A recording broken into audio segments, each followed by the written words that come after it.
Your brain is quietly deleting most of your life, right now, as you live it. That's not a figure of speech. By the time you turned 20, in the way you feel time, you had already lived half your life. Not half your years, half your life. A summer at age 10 felt endless. Last year barely happened. The older you get, the more days your brain throws away, and which is exactly why the years keep speeding up. But there's a way to make time slow back down. Let's start with simple math. In 1897, a French thinker named Paul Janet noticed something. Every new year of your life gets measured against all the years you've already lived. When you're 2, 1 year is half of everything you've ever known. It feels huge. When you're 50, that same year is just one part in 50, a thin slice you barely feel go by. The year didn't change. You did.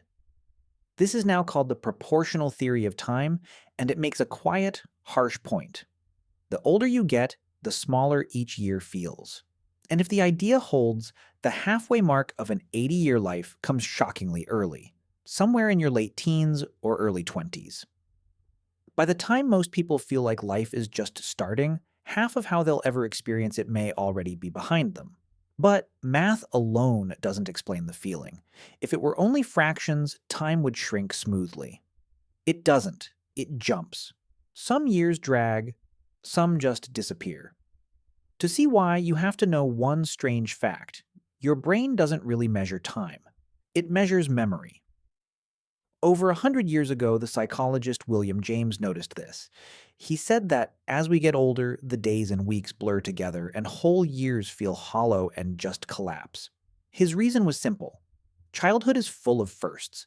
Your first day of school, your first bike, the first time you saw the ocean, each first gets burned deep into memory. So when you look back, a time packed with clear, separate memories feels long. A time that's mostly the same thing on repeat, the same drive, the same desk, the same Tuesday, barely leaves a mark. Your brain treats it as seen it already and moves on. The writer Claudia Hammond gave this a name, the holiday paradox. Think of a week somewhere new. While you're there, the days feel full and slow because everything is new. But look back later, and that one week feels like a month, while the 3 normal months before it have shrunk to almost nothing. New things stretch time when you remember them. Routine erases it. So the more your life repeats, the less of it your brain keeps, and the faster it all seems to have gone. Your body adds to it too. In 2019, a Duke University engineer named Adrian Bejan said the problem is partly physical.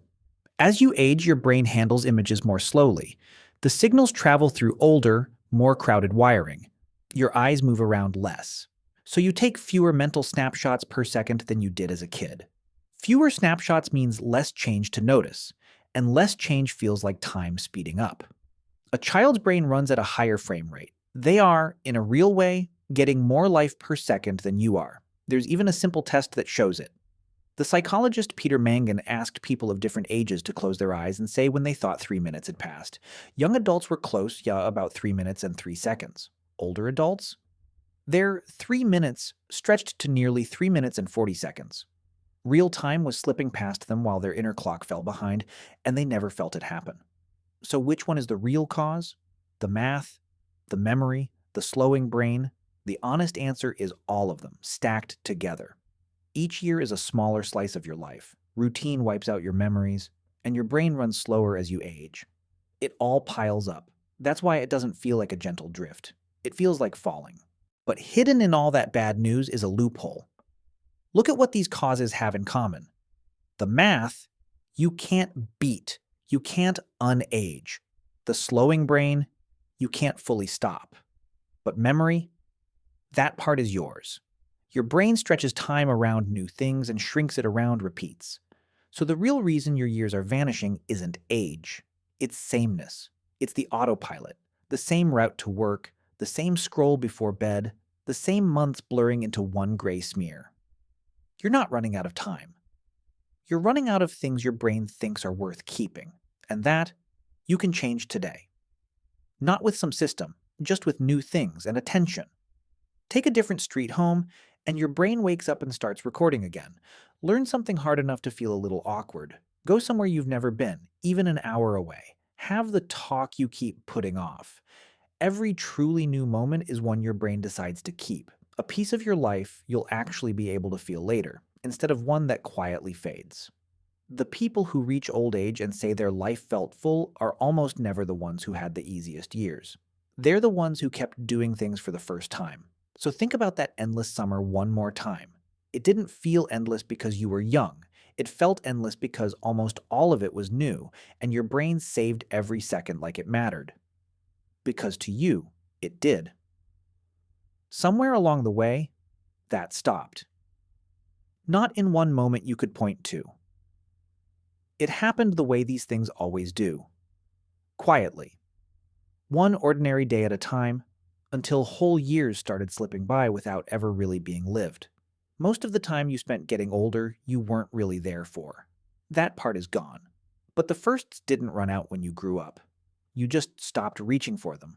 Time was never speeding up. Your life was going unrecorded. And one day, sooner than you think, this will be the year you look back on and ache for. The only thing that will matter is whether you were awake for it. Most people won't be. You still can be.